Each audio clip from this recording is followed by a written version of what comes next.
In the previous classification on morphology of fruits, we have understood the three types of fruits, which are simple, composite and aggregate fruits. Now we would be talking about only the simple fruits in this class. Under simple fruits, we do have dry fruits and succulent fruits. Succulent could be classified under three. The three important classification of the succulent are berry, drupe and pome.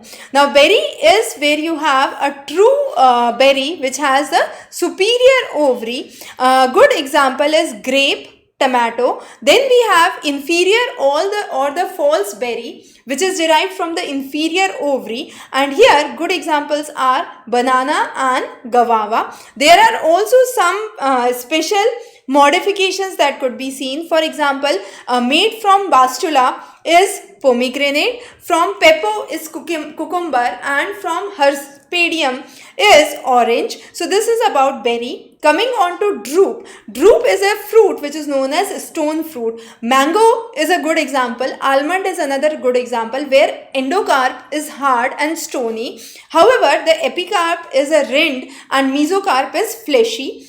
Pome develops from fleshy thalamus. Apple and pear are good example. So they are either derived from thalamus or inferior ovary. They are called as pome. Now this was the classification for succulent. Coming on to the classification for the dry simple fruits. Dry simple fruits can be classified into three: indehiscent, dehiscent and schizocarpic.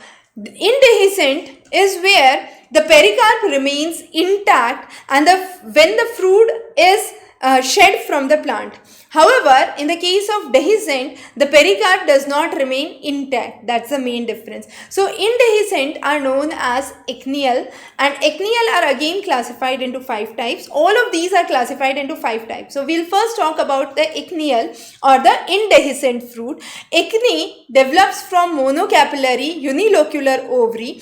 Mirabilis jalapa is a good example. Chiropus is another one which is also called as grain. It develops from monocapillary but carpillary but superior unilocular ovary, and any member of Poaceae family is a good example to explain the Caryopsis. Cypsela, it develops from bicarpillary. So the previous two were from monocarpillary.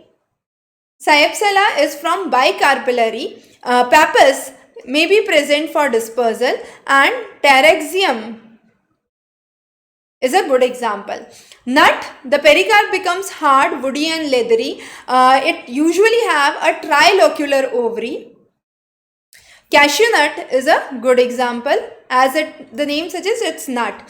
Samara, the pericarp becomes flat like wings and helps in dispersal. So Holoptilia is a good example of Samara. Coming on to the capsular fruit. So all of these images, as you can see, are given here. So Cyplus for Tarxicum, nut for lychee, cashew nut, Ichne for Mirabilis jalapa, Caryopus for maize, and Samara for Holoptila.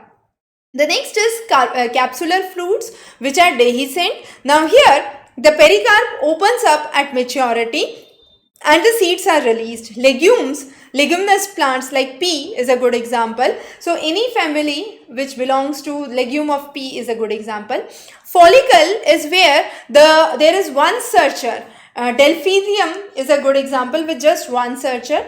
The next is siliqua. Siliqua is seen in the case of mustard, and here it is bicarpillary and superior ovary. Any member of Brassicaea family belongs to it. Cellicula, a good example is capsula. In the cellicula, it is shortened and flat sicula. So it is short and flat example or modification of siliqua. And then is capsule. A good example of capsule is datura. Now capsule could be porocidal, for example it could be denticidal, loculocidal. So we won't go into details of that for this lecture.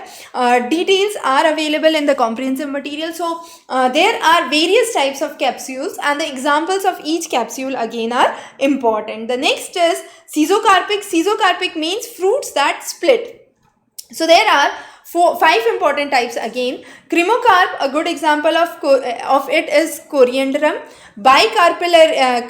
Carpellary, bilocular but inferior ovary. On maturity, it splits into two mericarp. Lomentum, a good example is the pod of touch me not, mimosa or acacia. Carcaliculus, a good example is Elthecia. Now here the fruit breaks up into a single seeded indehiscent mericarp. Then we have compound samara. Samara was seen in the acneal fruits or the indehiscent fruit. Here we have the compound samara. Double samara of acre is a good example. Then regma. Regma, as we can see, is seen in castor, and regma develops from multicarpellary pistils. Good example for that is castor or germanium. So those are some of the important classifications of dry and succulent simple fruits. Morphology of fruits is extremely important for NEET purpose for your UG level. Expect at least one question from this section, and do follow the links below for practice material. Have a wonderful day ahead.